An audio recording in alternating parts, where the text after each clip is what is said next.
Set yourself up to give your wife, your future wife, the greatest gift you can give her, and that is your virginity. Man, I just wish I could go back and do that again. Virginity is a balls issue. You don't have any balls, so you've got to feel like you have sex with girls. If you had balls, I hate to use that phrase, but I'm talking to boys here. For sure. You would have the balls to say no to the majority of people out there who are wrong.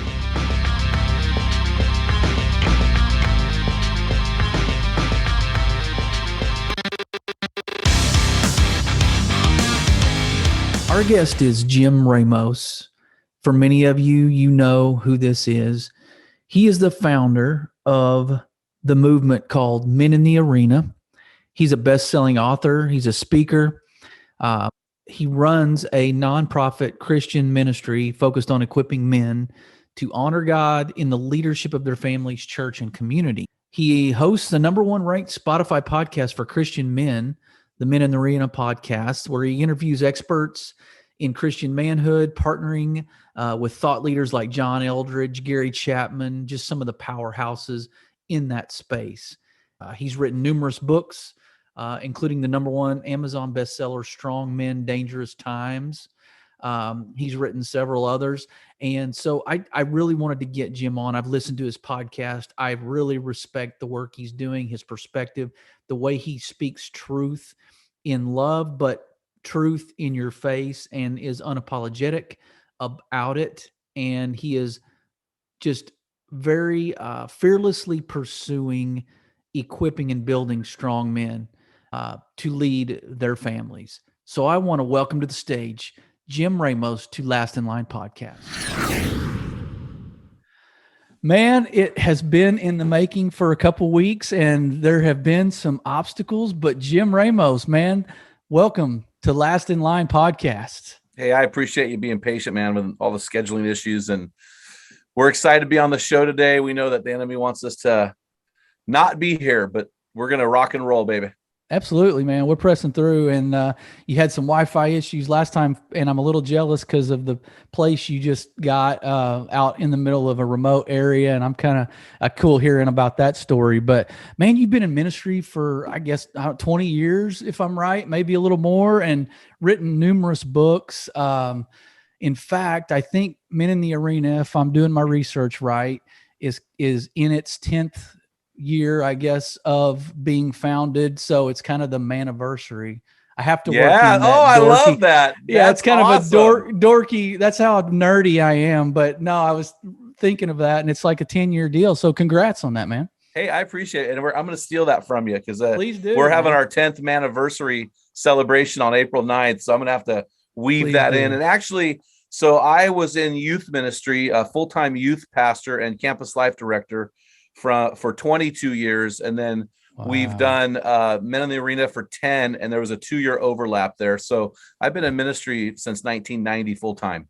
Crazy. Well, that folds in perfectly to our series, New Lens for Next Gen. So we're going right at this teen dynamic with guys and men, how we can help them see the world maybe a little differently through a godly, manly, masculine lens that the world really doesn't want them to see through. And you've got a perfect resume to talk about that. Written 9 books, I guess, and maybe working on a 10th. Have you written 9? It shows on. I think it's so 2 of the books we aren't selling anymore because we've done them. So it's 11, and we just had a brand new book came out this week called Guts and Manhood: The 4 Irrefutable Attributes of Courage.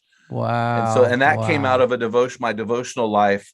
And I discovered something about courage in the Bible that I never knew was there. And actually I've never heard it taught or spoken about. And so I wrote a book about it. A short little book, 40,000 words. Yeah.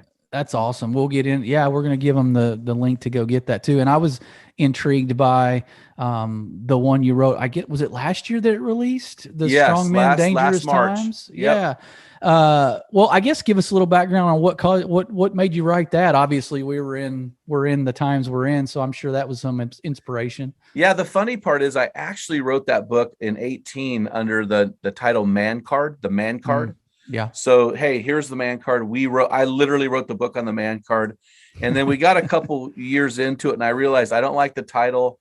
It doesn't say enough or address the times. I didn't feel like it was timeless. So I actually rewrote the book. I added about 10,000 words. I added a devotional stuff in the back so dads and their teenagers can go through them. And Nice. just so there's a short little Bible studies at the end of each chapter. And I really wanted a title that would really speak to where we are now. So I went with, strong men, dangerous times, the 5 essentials every man must possess to change his world. Because really, we need a world that needs changing. We live in a world that has vilified men, which honestly, for sure, somewhat justified. Men right? have earned that. Yeah. We are probably about 80% of the world's problems are because of men.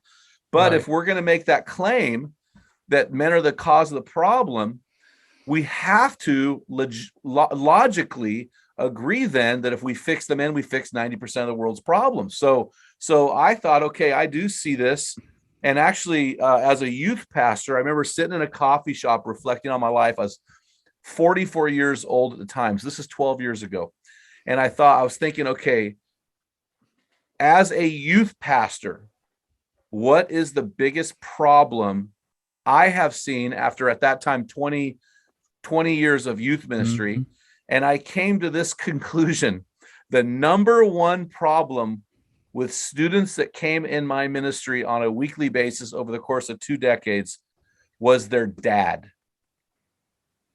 Their dad. It was dad not being engaged, dad being physically present, but not present emotionally. Dads, abusive dads, negligent dads, over and over again, dads, or even Christian dads who are no-shows, anonymous For Christian sure. dads. And I realized I need to do something to help men be better so that their kids aren't jacked up, because I believe when a man gets it, everyone wins. So we launched that ministry with 15 guys in a coffee shop in 2011, and then went full time in 2012, which is when we officially measure our anniversary. Yeah. Yeah. And that's great, because I was interested to know kind of where that was born out of. But what a perfect, because I see a lot of men's movements right throughout the country right now. There's tribes, there's councils, there's just all these, and I love it because I feel like this wave is starting to kind of rear its head throughout the country, coast to coast, hopefully the world. But I know you've got some presence worldwide as well. So if you to steal your quote, when a man gets it, everyone wins. Was there a time or a season where, like a pivotal moment where you got it as a man? Like, cause I would assume you didn't come out of the womb just perfect on every account as it relates to masculinity and our role as a godly man. I would assume you had to learn that, and maybe there was a pivotal moment. Talk about that.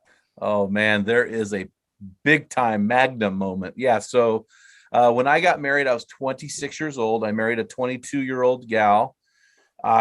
We joke that we're coming on 30 years of marriage on August 1st of this year. So she is the love of my life. Wow. But we joke together. We'll speak at conferences, different things. And we joke that I say, when I married an angel and I woke up with Satan. And she will say that she married her dream guy and woke up in a nightmare. Now, let me tell you this. We were both devoted, radical, surrendered followers of Jesus. I was a youth pastor. I was a full-time campus life director, actually. She was a cheerleader coach. I was a football coach. She was one of my volunteers. I mean, we were the quintessential Christian couple, right? Mm-hmm. Both of us were from non-Christian homes, so we did not have a lot of Christian mentoring at all. So we're trying to figure this out on our own. We were both probably combined. We had 4 years of following Jesus, so we were pretty new Christians, and we had no idea. I thought, okay, when I gave my life to Jesus, I broke up with my girlfriends. Yeah, you heard that right. And I for 3 years, I prayed for Shanna, which is my wife. And I did not touch another girl, did not kiss another girl. My wife and I never had sex before marriage. We struggled with that because we were deeply in love, right? So we struggled with that, but we never had sex before marriage. So the day we got married, like the next day after, I thought, hey, our wedding night, we had, the shortest it's all session there. of sex you could ever imagine. I was like, I waited 3 years for this. Understandably. But I thought, yeah, well, here's part of the reason why, because I thought sex was about me getting mine. Sure. Right. And I thought, okay, now I married this Christian girl. So now I'm going to have my meals cooked, bed made, all this stuff. And so it was really fun because we never had marriage counseling premarital. So we had no idea what was going on. We were totally clueless. Mm-hmm. I realized she wasn't going to give me sex on demand. She wasn't even a cook. I've been cooking for her for 30 years. I'm her cook. I mean, for 30 years, because I love to cook. I was a professional cook when I was a high school college guy. I couldn't sleep with a pillow she put on the bed. I couldn't use the towels she hung in the bathroom. They're all decorative. So we really struggled. So that was in 92. In fact, I'm going to confess something, which I'm public about this and pretty open. I actually prayed and asked God to take her out. Like, take her out, God. Car wreck, murder, cancer. I don't know, but I don't want to lose my ministry. There's a male speaking right now. But God, I hate this woman and I won't divorce her because I'm committed to not getting divorced, but I need her gone. I need to get out of this thing. So it was really bad. And I was in a dark, dark place. And I was, as you could tell, I was 28. At this point, I'm 28 years old now. I'm married 2 years. I'm a male, but I'm not a man. I'm a boy. Yeah, that's good. I'm a boy. I'm not a man. And now at this point, I'm at a church working, and the church was going to an event in LA Coliseum called Promise Keepers. Yeah. So we go to this event. There's probably 70,000 guys there, and it's hot, and great. Some world-class speakers, right? Well, this one guy comes out, and I'd never heard his name before, and he's wearing a robe, like one of those Presbyterian robes, and he's a black dude, and he's screaming the whole time, "You got to outlove, you got to outserve your wife." And I'm sitting there going, man, I don't know what this guy's doing, but he's just saying the same thing over and over again. He's wearing this robe. He just doesn't fit the audience. I'm like, this had nothing to do with his color. I'm just saying he was black because I like to tell stories. I like to describe things. Yeah. And so about a half hour into his screaming, alone in the midst of 70,000 men, the Holy Spirit spoke to me. And it was the day I became a man. Wow. And do you know what God said to me? You got to outlove and outserve your wife. So I went back home. He said, listen to the guy with the robe. The guy with the robe. The guy with the robe. I wish I could meet him and shake his hand. I think his last name was Wellington or something. Okay. I said, you know what? I went to church that Sunday night and we had a sharing time, and I pointed at her with angry eyes in front of the church. I said, I'm going to outlove and outserve you. And I did. I began to make her coffee every morning. I began to focus on cleaning up after myself around the house. I began to cook more routinely for her. I began to outlove her and outserve her. And honestly, it changed our marriage, because my little devil lady who I'd married began to become an angel again. Yeah. And it changed everything. So I tell people, sometime in 1995 at a Promise Keepers event, I became a man. And don't get me wrong, our personalities, we struggle, we fight, we do our thing. Right. But that was really, I would say, a pivotal moment. Yeah. For our marriage. Yeah. And by the way, that's scriptural. I mean, it talks about outdoing one another with honor. And so that's a healthy competition in a marriage. If we've got everybody trying to outserve each other, that might not be a bad thing. Man, so as we talk about these teens, I mean, you made it through your teen years, and you said you didn't come from a Christian home, but obviously as teens, we all experiment, we all struggle, we all maybe don't quite get it. We're seeing through a certain lens that's all about us. And then we start graduating into this manhood, quote unquote. You can be 40 living in mom's basement and not be one, but absolutely. Still, we try to transition into manhood. And so you're working with guys who have probably been down that road, similar to you and I. Maybe they've had a father wound. Maybe they just were all over the map spiritually as their teenage years.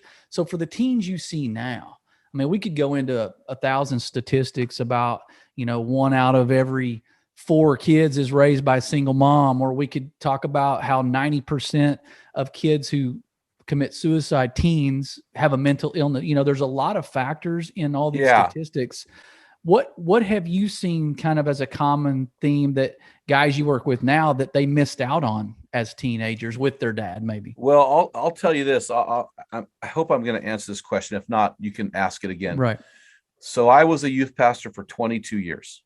Mm-hmm. And I noticed something really interesting about my male students that really got it. Like these guys, they got it. They become devoted to Jesus. They lived a life of biblical obedience. I mean, these guys got it. Yeah. And I started looking around. I go, well, it's not the homeschool kids. It's not the private school kids. It's not the public school kids. That's not, it was too random. I go, it's not that. It's not the kids raised by strong Christian families. It's not the kids who are from single moms. I'm like, what is it? What separates these guys that really get it spiritually from the ones that don't? And I realized that even though guys with a strong dad in the home, it was really a huge, monumental asset for that young man. What I realized, it was so interesting. I realized that the guys in my youth groups over the years that really thrived came from so many diverse backgrounds and education styles. I found the thing that separated them out, the great ones from the bad ones, was they were systematically plugged in to a Christian group of guys they could imitate, whether that's their youth leader, whether those are their buddies. It was mainly their buddies. When these guys got godly buddies around them, it changed everything, right? Wow. And because I had a lot of guys from godly homes with great dads that were horrible teenagers. And I thought, well, what's the difference then? I realized it was their friend group, the guys that they hung out with. And so if I could go back and tell these young guys anything, I'd say, listen, if you want to fly like an eagle, stop hanging out with the turkeys. If you want to be a man of purity, stop hanging out with the turds. I mean, it's really that simple. Find a great group of guys and get a hold of those guys. You know, JFK used to say a rising tide causes all ships to lift. And that's what we're talking about. So, and the boys that had dads in the home were at extreme advantage over the other ones because they didn't have to relearn what it meant to be a godly man. Yeah. They had that already, and their peer group reinforced it. So that's a massive thing for the young guys to know. Hey, you need to, and parents as well, get your kids plugged into a peer group of solid dudes. Yeah. And the dad, you know, I mean, it goes hand in hand with the whole coaching philosophy of I can tell my son the same exact thing, and some other coach says that to him and he gets it more than he gets it from me. So it's awesome as a foundation to have a dad at home that's a godly man who's an example. But like you said, sometimes kids, in order for it to resonate and really develop within them, they've got to be around other dudes like them and hear it from a different voice. So, you know, the current state we're in with teenagers, I know we as kind of the old get off my lawn guy like to point at the generation behind us and go, man, we're in trouble, or, oh no, or what are we going to do? Or this is who I'm going to be depending on to take care. I hope it's not as bad as those folks make it sound, but give us an assessment as to where we stand if you were going to grade it, or if we were going to kind of land on some state of our teens right now. Yeah. Let me add one thing I forgot to tell you. Yeah. A dad who's engaged with his kids, teenage boys, if that dad manipulates the situation, like a dad can manipulate the parent group, the peer group. A dad can make sure that certain kids interact with his kids, and you through sports, through youth group. And usually it's the dad volunteering, the dad coaching the kids teams, the dad involved in the youth group. Those dads seem to produce like 100%ers. Like it's guaranteed those kids are going to be all right. So the state of our teenagers today. So here's what I would say about that. I have noticed that every generation kind of disrespects the generation under them. For sure. So my generation I'm in what you would call the Gen X or the Buster generation. Man, we just love bad mouthing the millennials. Man, a 38-year-old, 40-year-old guy down to about 25. You're soft, you're weak, you're this and that. And here's what I keep telling people.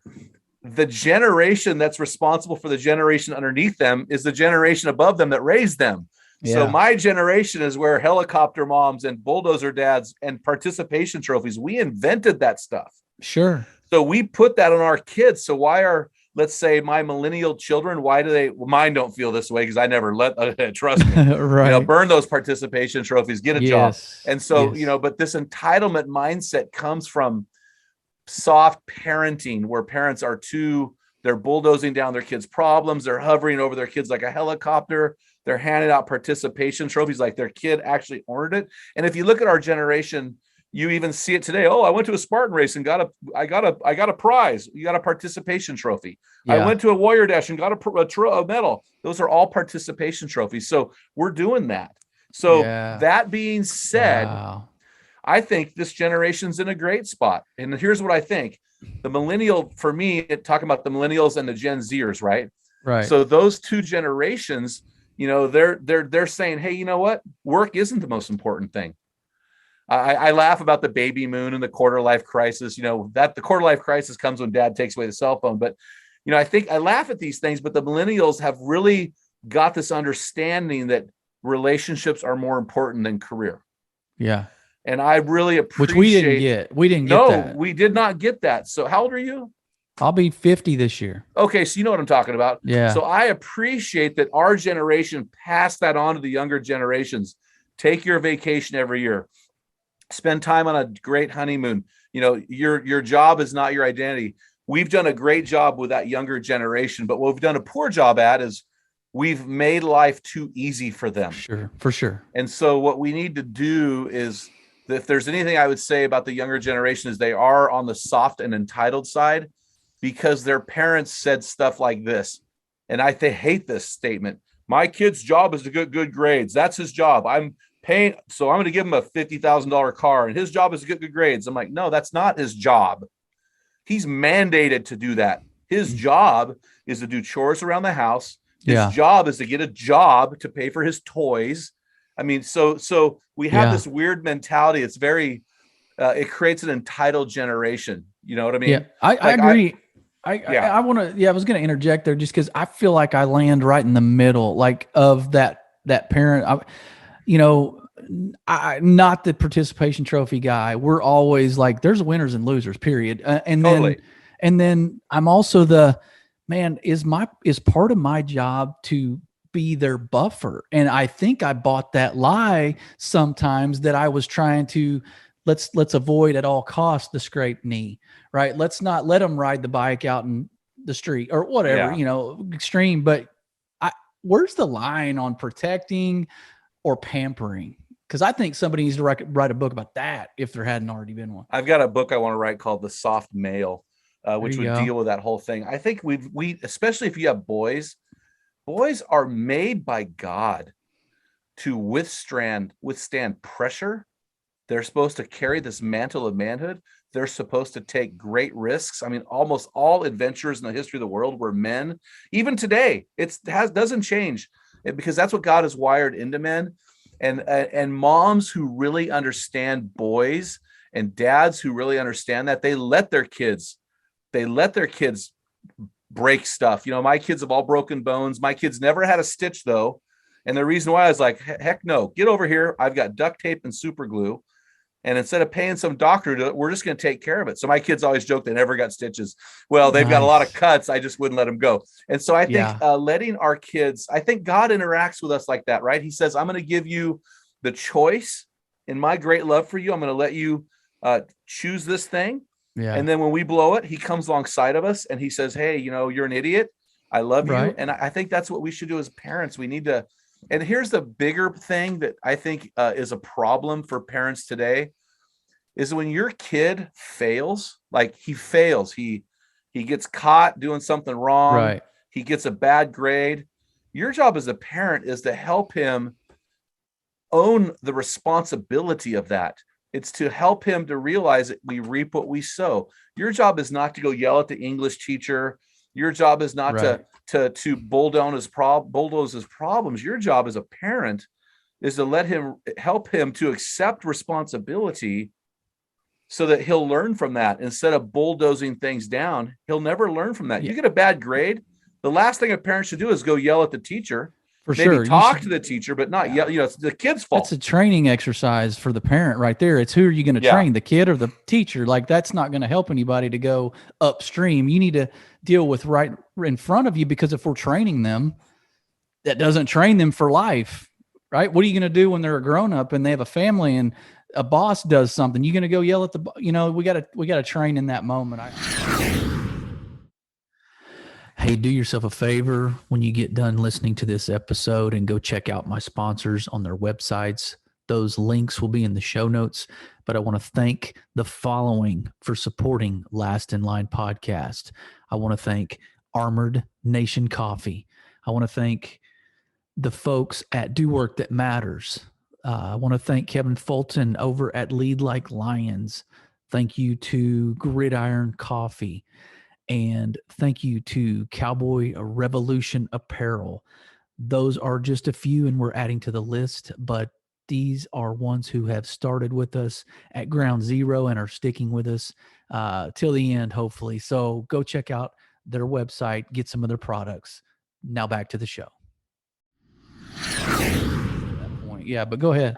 Well, you said upstream just now, and that word is a massive word with tons of meaning. Sure. And when I heard that word, I just stopped in my tracks, because only dead things drift downstream.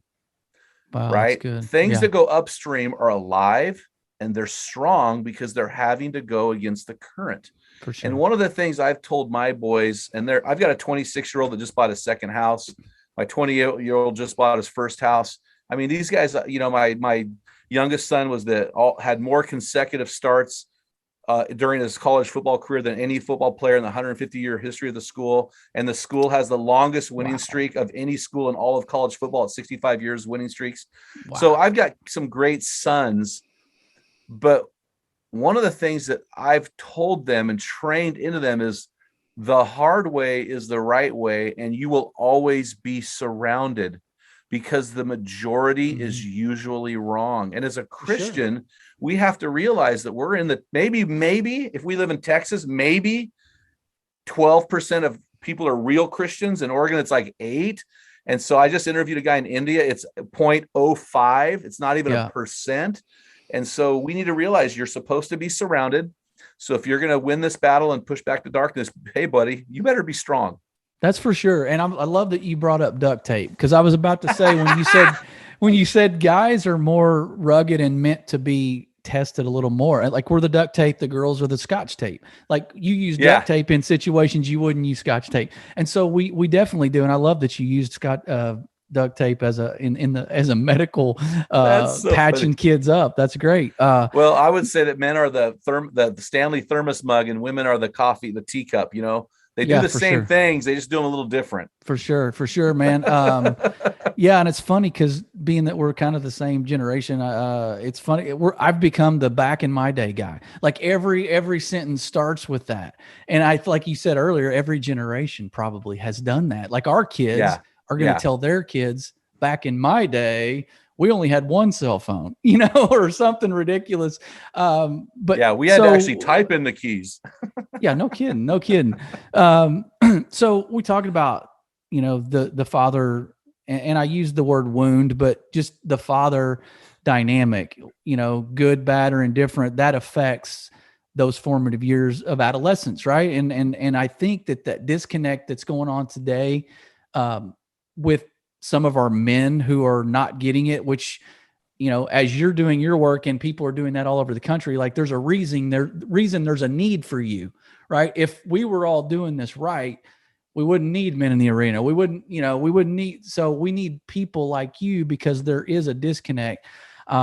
It's a reflection of our teenage years. I think I still remember the weirdest things from my teenage years, right? Some of the pain, some of the embarrassment, some of the rejection, like who doesn't still remember that? So I can't help but think 30 years later, like, why am I remembering that? That's pretty pivotal.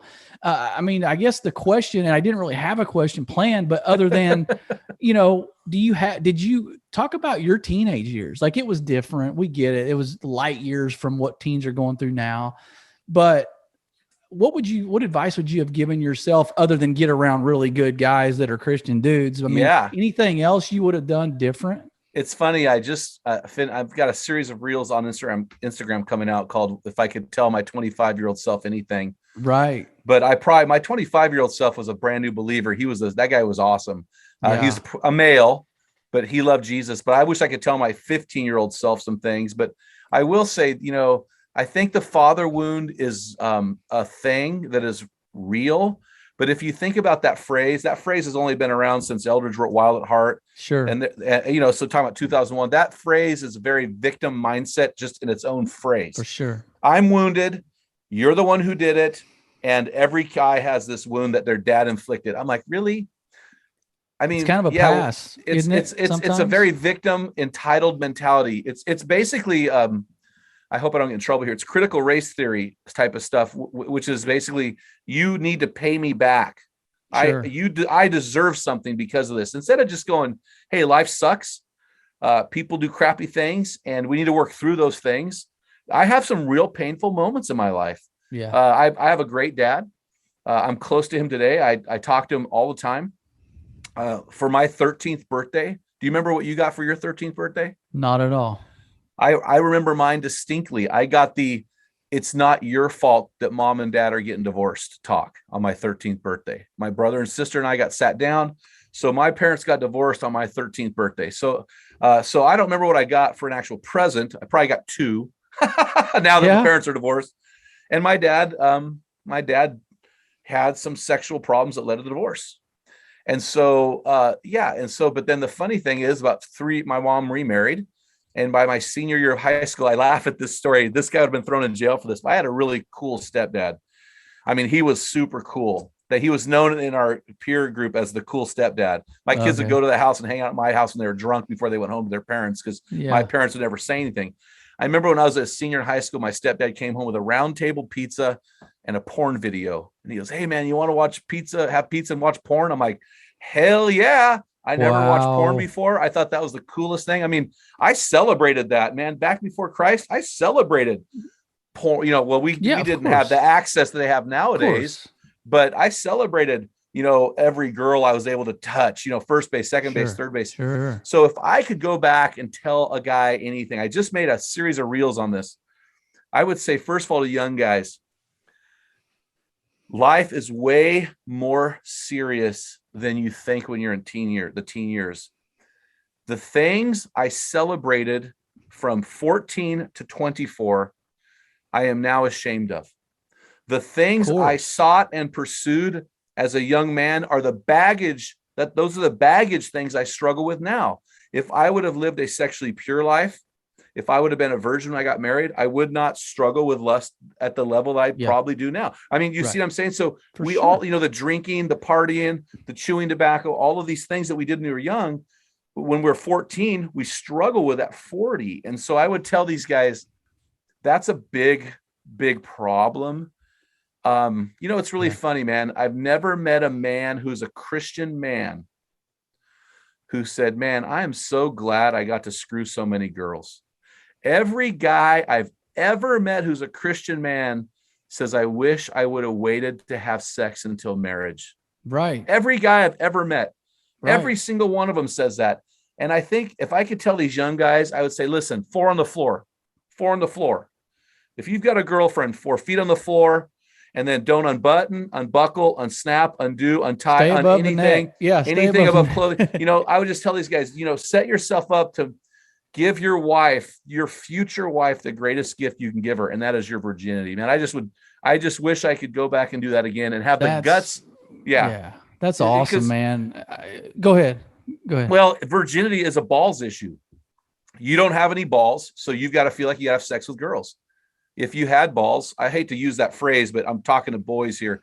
For sure. You would have the balls to say no to the majority of people out there who are wrong. Right. You're the leader of that relationship anyway. Like, you should be the one standing up and going, "We're not doing this." Like, even though our flesh has a way louder decibel, right, than our spirit sometimes. And in those moments, that's why you can't put yourself in those situations. And I know we didn't plan on talking about, but I think it's relevant because this could almost be maybe the root cause of some of the darkness that we see in our teenagers is the lust, the immorality, the no example. Like you talked about, your stepdad brought that to you. Like how many kids are out there that they have free reign to just come in and watch porn or whatever and drink with the parents or whatever. So I think we want to be friends with our kids too much, which is a huge deal. The guys you work with, so you're, like I said, you've grown this thing to thousands, tens of thousands of people, men in the arena. Like, praise God. Yeah, I mean, it's amazing. Like, and it's only 10 years, right? The sky's the limit with you guys. And what has made you unique, would you say? I mean, like I said, there's a bunch of that going on, right? There's a lot of these groups. It's consistency, I would say. So I'm not going to let you cheat on and use that word, but I know consistency is going to come out of your mouth. What is unique about you guys, man? I would say there's three things, and I hope I can remember them all because I'm 56. One of my board members told me this morning. He said, I'm just amazed at the humility of you and this organization. And by humility, we're willing to say, hey, here's my baggage. Right. And we're willing to say, hey, I don't have it all figured out. That's why when you asked me to come on your show, I'm like, you're not a big organization like me. You're starting to get going. I go, here's a guy who's asking for a guy to come and help him. And I'm going to help those guys who are starting because I was there asking for help. And I think it's so important to ask for help. And that's an act of humility. So that right there puts you ahead of the game. I would say the other thing is, and this is going to sound really weird, but we are blatantly kingdom oriented. We are blatantly, passionately, vocally Jesus people. Yeah. There's a lot of guys out there doing what I'm doing. I just had a guy on my podcast the other day who's a Christian guy, but he does not have a Christian ministry thing. He's got a for-profit thing. And I think for me, we want to be kingdom oriented. We want to partner with a diverse group of kingdom oriented dudes from all around the country and put them on display. We want to say, God, we're going to put them on display for you. And we're going to trust that you're going to put us on display. And God has been so faithful to that. And I think the last thing is this, and this is going to sound weird, but you're from Texas. There's a saying out there that says, don't beat a dead horse. For sure. And I got to tell you, I disagree with that statement. It's a statement that a non-Christian would say. I would say, you beat that damn horse till God resurrects it. I mean, you beat that damn horse, beat that horse because God can resurrect. And so, when we launched our ministry, we went into about 3 months in, we went into foreclosure on our house. We had no startup money. I was a youth pastor, so we're not going to get rich. For sure. In the least church place in the country and working with targeting a group of people that nobody targets, actually vilifies in the church even. And so there were many, many times that we were at death's door, so to speak. Right. And I was like, hey, we're going to ride this thing into the grave.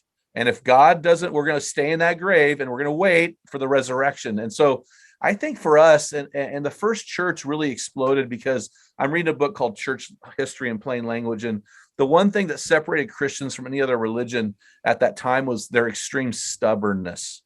Mm-hmm. And I would just say, and I think it goes back to the darkness with young guys, the teenage boys, is not sex or lust. It's the darkness of being a coward who's unwilling to be stubborn and with conviction. We're so soft, we're willing to bend and comply and compromise. And when it comes to following Jesus, hey, you know what? I'm a paratrooper. I'm dropped in the middle of the enemy and I'm fighting my way out. And I mean, I see Bastogne down the road and I'm going in there balls to the wall because I know that the Germans are coming and it's freezing, but I'm going to get it done because I'm fighting for the truth. And so I think for us, that's been the thing that's really been different than other organizations. We refuse to say no. Well, and I like that. And that's one of the things that drew me to listening to you guys and sort of researching and digging in a little bit. And it's so unapologetic, which is what we need and what the kingdom needs, not only just men in general, but it's funny. I think you're good because I don't think any PETA members listen to this. So we're good about the horse being dead's okay. I don't think I've ever heard anybody say, go ahead and beat that horse, but I get the horse metaphor. doesn't it's die. Awesome. The horse doesn't die. He comes back. He's fine at the end. Hey, we just led a PETA member to Jesus right there we just taught him the resurrection. So I belong to PETA. Come on, people eating tasty animals. There you go. Well, the evidence is right behind your left shoulder, right? Oh, you know it. Hey. That is a live deer. He is posing. I've trained him to permanently stay. Yeah, So, yeah. sorry. He's being tased right now as we speak. Permanent tasing. Learned That's helplessness. good. Well, I love it, and I may have needed to hear that. You know, the dead horse thing, and just kind of staying power, the planting our feet, planting our flag on. If we're convicted as to what God, we've got conviction that He has given us this vision, then stand there and wait for Him to show off, because He will. And yeah, go ahead. You got something to add to that? Well, I would just say that true joy in life, true joy for a man. I don't think this is true for women.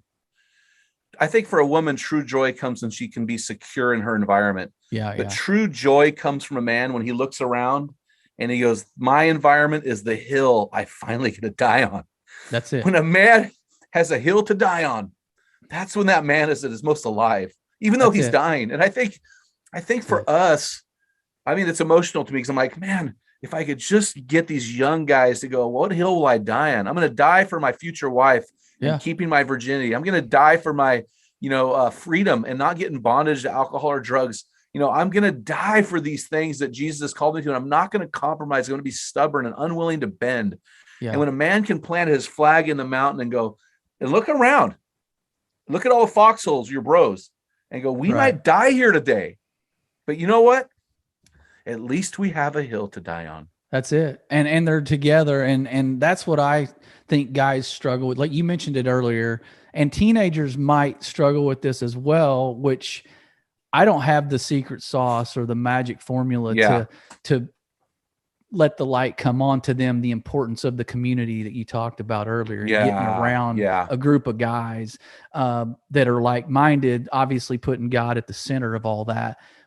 I guess give us one last before we go, and we're going to get, you're going to tell us where to find your resources, but give us one last parting shot for these teenagers that are struggling with, they go to church, right? Yep. It's all about entertainment at this age, maybe. Like you're a youth pastor, you got to get that flair. You got to draw them in. You got to get them to the trough, right? And then get out of the way and hope God shows up, which He will. But after that, like, let's say you've got a Christian teenager. How do you get them to take that step to pursue those relationships? So am I talking to dads now or teenagers? To teenagers? Talking to teenagers now. To me, if I'm talking to a teenager, a teenage boy, a young guy, 14 to 18, I would say this, and this may be more powerful than finding a group to belong to. Yeah. It would be, look around you, bro. Look at your top 5 bros. Those guys are you now or in the future. You are going to become those guys. Yeah. So if you really don't want to be that guy, you need to find new friends. So the hardest part for a teenager is not going to be finding a group. It's going to be losing the other one. Yeah. That's the gutsy move. So you got to go, if you want to live for Jesus and you look around, you're hanging a bunch of non-Christian guys that are partying, drinking, telling stories about, first base, second base, and they're not even on the baseball team. Yeah. Then what you need to do is you need to find another group of friends. I do that as an adult. Friends to me are utilitarian relationships where I sharpen them, they sharpen me. It's a mutually inclusive relationship. Beneficial, Yeah, absolutely. Yeah, thanks for bailing me out on that word. And so if I'm a teenage guy and I don't have guys in my life like that, it is unequivocally time for you to grab your cojones and you need to find new friends.